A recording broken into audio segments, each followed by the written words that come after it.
Bully kicks the new girl in the hallway, completely unaware she's a black belt world champion. The first week of school after winter break was always loud, crowded, and confusing, but for 14-year-old Maya Tran, it felt like stepping into a storm. Lockers slammed, voices echoed, and everyone seemed to know exactly where they were going, except her. She clutched the strap of her backpack, scanning the hallway map taped to the wall, hoping she looked less lost than she felt. It was her first day at Ridgeview High. Her family had just moved because of her mom's job, and even though Maya had done this new school thing twice before, it never got easier. She kept her chin down, trying not to draw attention. Her teachers knew her as polite and hardworking. Her old friends knew her as energetic and funny. But almost no one at school had ever known the thing that defined her outside of class. She was a two-time junior world champion in karate. Her parents had always insisted she stay humble about it. No showing off, no bragging, no using martial arts to start fights. She agreed, partly because she believed in respect, and partly because she genuinely didn't like conflict. Winning medals was one thing. Real-life situations were another. She checked her schedule again. English, room 103. The hallway was packed, and as she inched through a cluster of students, she accidentally brushed shoulders with someone. Before she could apologize, a voice behind her barked, "Watch where you're going, new girl." Maya froze. She turned to see a taller girl, maybe 16, wearing an expensive-looking jacket and holding a glittery phone. She was flanked by two friends who looked prepared to laugh at anything she said. The girl's name, according to the student council posters plastered everywhere, was Brielle Hart. She was popular, wealthy, and apparently not used to being bumped into. "I'm sorry," Maya said quietly. Brielle rolled her eyes. "Sorry doesn't fix my phone almost getting knocked out of my hand." She stepped closer than necessary, her smirk cold and sharp. "Next time, try using your eyes." Maya kept calm. "I'll be more careful." Her polite tone only seemed to annoy Brielle further. Whatever. Just don't get in my way again." Her friends laughed as they walked past. Maya exhaled slowly and continued toward her class, reminding herself that she wasn't here to impress anyone. She just needed to survive the first day. But the universe, or at least the school, had other plans. During second period, Brielle ended up in the same classroom. She strutted inside with her usual entourage, loudly complaining about everything from the temperature to the homework load. When she spotted Maya sitting alone in the second row, her eyes narrowed. "Oh look," Brielle murmured to her friends, just loud enough, "the hallway hazard." Her friends snickered, but Maya ignored it. She kept her eyes on her notebook. After class, Maya hurried out, but Brielle caught up to her near the lockers. "You think you can just ignore me?" Brielle snapped. Maya blinked. "I'm not ignoring you. I'm just trying to get to my next class." "Well, maybe you should try being more respectful. New students should know their place." "I don't want any trouble," Maya said. "I'm just trying to get through the day." But to Brielle, calmly spoken words were an invitation for more cruelty. "Someone like you doesn't get to tell me anything." For now, it ended with insults. But everyone in the hallway could see the tension tightening like a stretched wire. By lunchtime, rumors had already spread. A few students whispered that the new girl talked back to Brielle.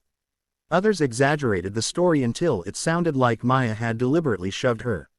Some people avoided Maya. Others watched her like she was part of a show. Maya sat alone in the corner of the cafeteria, eating quietly. She reminded herself to stay calm. Her sensei's words echoed in her head. Strength is not in striking first, but in choosing not to strike at all. But bullies rarely knew or cared what wisdom was. Things escalated after school, fast. The hallway for after-school lockers was less crowded than earlier. Students moved in small groups, chatting and packing up for clubs or buses. Maya stood near her locker, stacking books into her bag, when she heard the unmistakable click of fancy boots behind her. "Hey, new girl," Brielle said. Her voice carried that dangerous tone, the kind someone uses when they've spent the whole day building up anger. Maya turned calmly. "Hi." "Don't." "Hi." "Me," Brielle snapped. "You think you can embarrass me? Walking away from me like I don't exist." "I just didn't want to argue," Maya said gently. "Oh, please. You're acting like you're better than me. I'm not, Maya said firmly. Really? But firmness wasn't enough. Brielle stepped closer, invading her space. A small crowd of students gathered, sensing drama. Most of them knew Brielle's reputation. She loved being watched. You know, Brielle said, maybe someone needs to teach you how things work around here. That's not necessary, Maya replied. Let's just leave it. But Brielle wasn't listening, and before Maya could react, Brielle lifted her leg and kicked Maya sharply in the shin. The hallway gasped. It wasn't a severe kick, more of a show of dominance than an attempt to injure. But it was enough to send a spike of pain up Maya's leg. Her eyes lifted, steady and clear. Sensei's voice returned. Never strike in anger. But you may defend, control, and protect. Maya took a quiet breath. Brielle stepped forward again, raising her hand like she planned to shove her this time. But she never got the chance. In less than a second, clean, controlled, practiced, Maya stepped aside, guiding Brielle's arm gently away with an open palm, using only enough movement to redirect her. Brielle stumbled forward, shocked, but Maya didn't push her. She simply removed herself from the line of impact and let gravity handle the rest. The students watching went silent. Brielle regained her balance, cheeks flaming red. What did you just do? Did you try to attack me? No, Maya said quietly. I just moved. I don't want to fight you. That answer only made Brielle angrier. You think you can make a fool of me in front of everyone? She shouted, breathing hard. Do you have any idea who I am? No, Maya said honestly, but I know who I am. Something about the way she said it made the crowd lean in. Brielle lunged forward again, hand outstretched, but this time Maya stepped aside more firmly, redirecting her shoulder with a subtle motion that used Brielle's own momentum to guide her away. Brielle didn't fall, but she swayed, shocked and humiliated. How are you doing that? Brielle demanded. Maya hesitated. She never wanted attention. But this situation was no longer private, and it wasn't going away unless she addressed it directly. I've been training in karate since I was 5, she said softly. I'm a black belt, and I've competed, internationally. How internationally? A nearby student asked, wide-eyed. Maya looked uncomfortable. I've won some championships. The hallway erupted in whispered disbelief. Brielle's face fell. You're lying. But one of the freshmen in the crowd had already pulled up a video on their phone. This is definitely her. Maya Tran.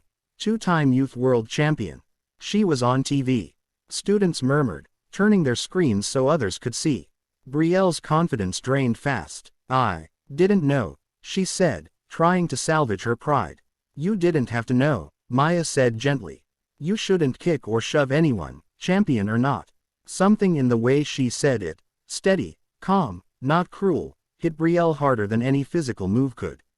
A teacher rounded the corner just then, alerted by the noise. What's going on here? The crowd parted instinctively. Brielle opened her mouth to twist the story, but Maya spoke first. She kicked me, Maya said plainly, not angry or dramatic. I didn't hit her, I only moved out of the way.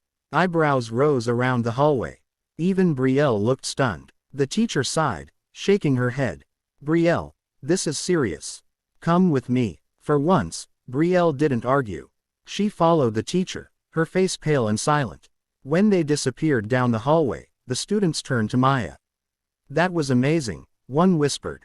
You didn't even fight, another said. You just handled it. Are you really a world champion? Maya adjusted her backpack shyly. Yes, but I don't want to hurt anyone. A small smile spread across the crowd. For the first time since arriving, Maya felt something close to belonging. Later that afternoon, the vice principal called her in, not for trouble, but to make sure she was okay. Her parents were contacted as standard procedure, and when they arrived, they were proud of how calmly she'd managed everything. Brielle received appropriate consequences, nothing extreme, but enough to make her think twice about picking on anyone again. She didn't approach Maya after that, not out of fear, but out of quiet embarrassment mixed with respect. Over the next few days, things changed gradually. Students who had ignored Maya before now sat with her at lunch, asked her questions, and slowly, she began to make friends. People admired her not for her trophies, but for her self-control. One afternoon, while Maya was leaving class, she saw Brielle standing near the water fountain, looking uncomfortable. When she noticed Maya, she hesitated, then walked over. Hey, Brielle said awkwardly. I just wanted to say I'm sorry. I was being awful. Maya nodded gently. Thank you. That means a lot. I didn't know who you were, Brielle added. It wouldn't have mattered, Maya said. You shouldn't treat anyone like that. Brielle lowered her gaze. You're right. It wasn't friendship, and it didn't need to be. It was something healthier, accountability. And for Maya, it marked the beginning of a school year where she felt seen, respected, and understood, not because she could win fights, but because she chose not to.